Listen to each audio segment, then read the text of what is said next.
This is a 1992 Rolls-Royce Silver Spur II, and this is the reason we haven't been able to put up a video sooner, as this grand old dame demanded our utmost attention. Hello and welcome to H&L Classics.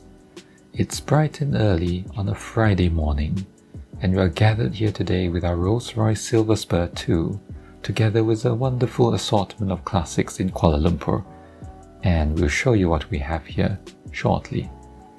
We haven't been able to put up more videos recently as we have been busy preparing this Rolls-Royce to be ready for the Penang Round Island Rally organised by the Malaysia-Singapore Vintage Car Register, or MSVCR. We are entering this car for the concourse at the event, and we really don't know what to expect as this is our first time participating in such a competition. Nothing like a deadline to make us work extra hard to finish the car to an acceptable presentation standard for the concourse. We will share in another video more details on the restoration of this Rolls-Royce. It is our first foray into this prestigious marque, and very different from our experience in owning and restoring Mercedes-Benz cars. Would you like us to compare this Rolls-Royce with the Mercedes-Benz S-Class W140, or perhaps the W126, the British versus the German? Let us know in the comments below.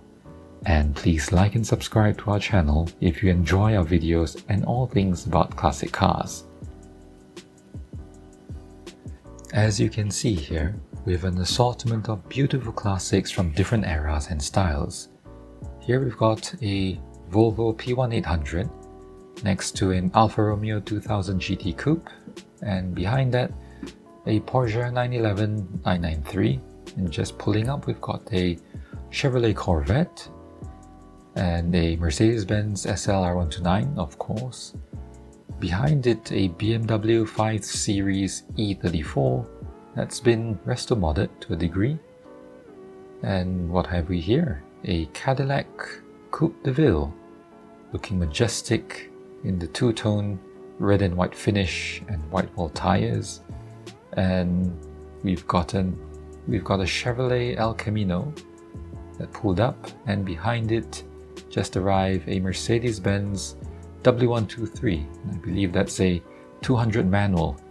So several Americans, a few Germans, one Swede, one Italian, and the Rolls-Royce is the only British representative here. As someone said in jest, we've got hamburgers, we've got bratwursts, a meatball, a pasta, and a fish and chips.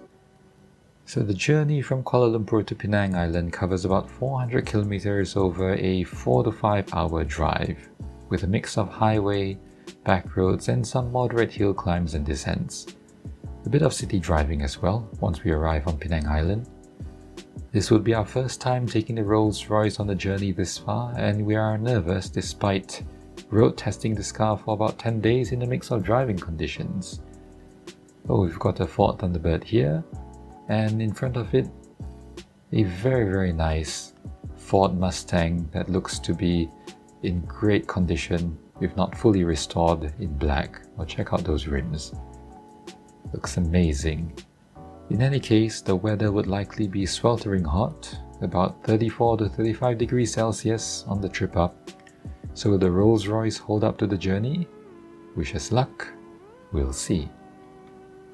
So we're about halfway through the journey up to Penang Island. So far so good.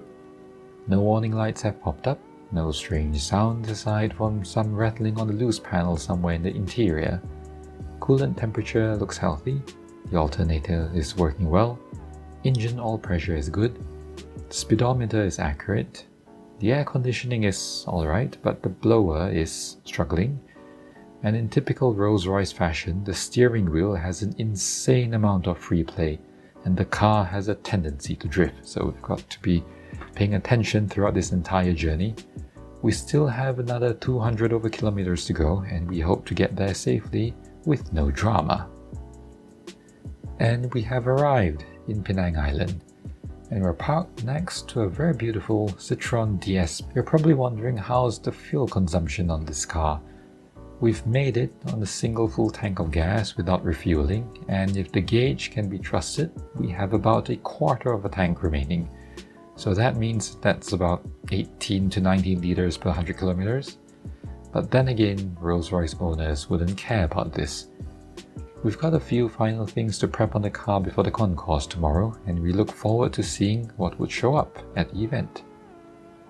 So now we are here at the Malaysia-Singapore Vintage Car Register Penang Round Island Rally on a hot sunny Saturday at 32 Mansion in Georgetown, Penang. Georgetown is a very historical city with many colonial-style buildings such as the one that you see here by the seaside, and it's a very wonderful setting to host a classic and vintage car show. We believe that there are just about 50 cars here today, an amazing selection to see. So here, we'll show you around. So we've got a couple of Alfa Romeos next to the P1800.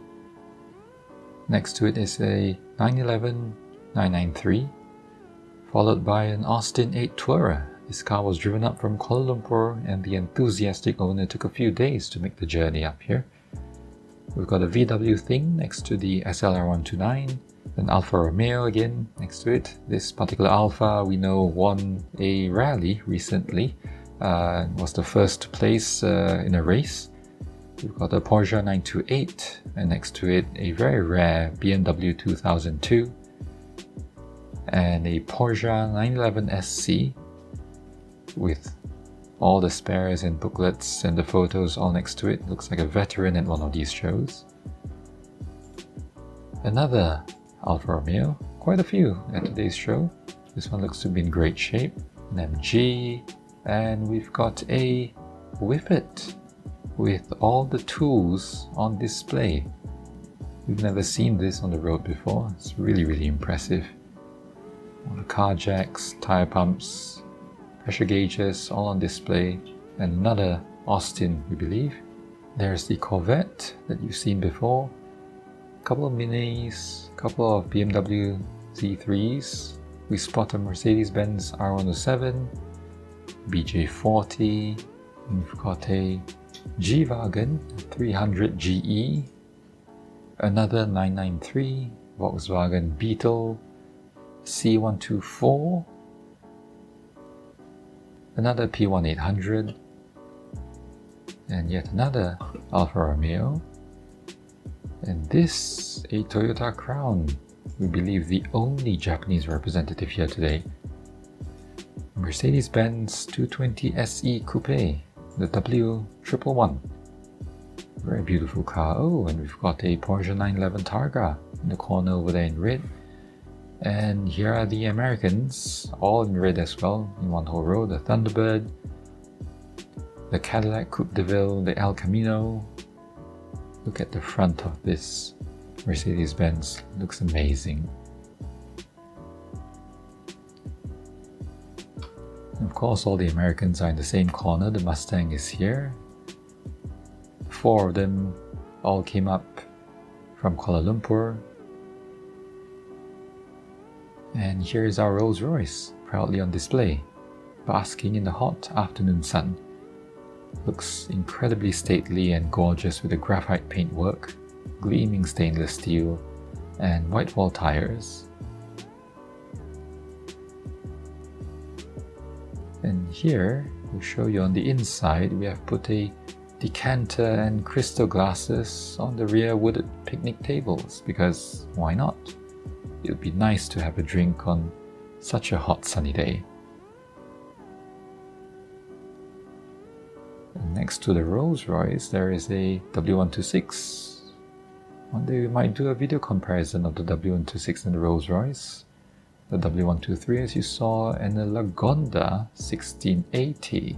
For this concourse, there was judging for all the cars, and our car was categorized in the modern classic era from 1981 to 2002. So, did the Rolls-Royce win anything? Unfortunately, we didn't manage a placing for this concourse, and ultimately there were so many outstanding cars on display that would have given the judges a lot of headache to decide on which cars took home the prizes. Being the only Rolls-Royce on display, it did attract a fair bit of attention from the participants. By far, the most frequent remark that we get on the car is about how great it smells. If you're standing a few feet from the car, the smell of the luxurious Conley leather is unmistakable and quite intoxicating, if we must say so. We travelled back to Kuala Lumpur on Sunday and braved heavy traffic for an 8-hour journey to reach home. And yes, we had to refuel halfway through the trip. This car loves to guzzle when idling. The Rolls-Royce behaved admirably, much to our pleasant surprise. Were we disappointed not having taken home a prize from the concourse? Admittedly, somewhat. But then again, winning a prize would have been an icing on the cake. What we truly won that weekend was newfound respect for the Rolls-Royce reliability, a wonderful experience, and most importantly, new friends that share the same passion and enthusiasm for all things automotive and a sense of camaraderie that only classic car owners would understand. We hope you enjoyed this video, which is a little different from our usual, and please like and subscribe to our channel if you enjoy our videos on all things about classic cars. Thank you for watching, and we'll see you in our next video.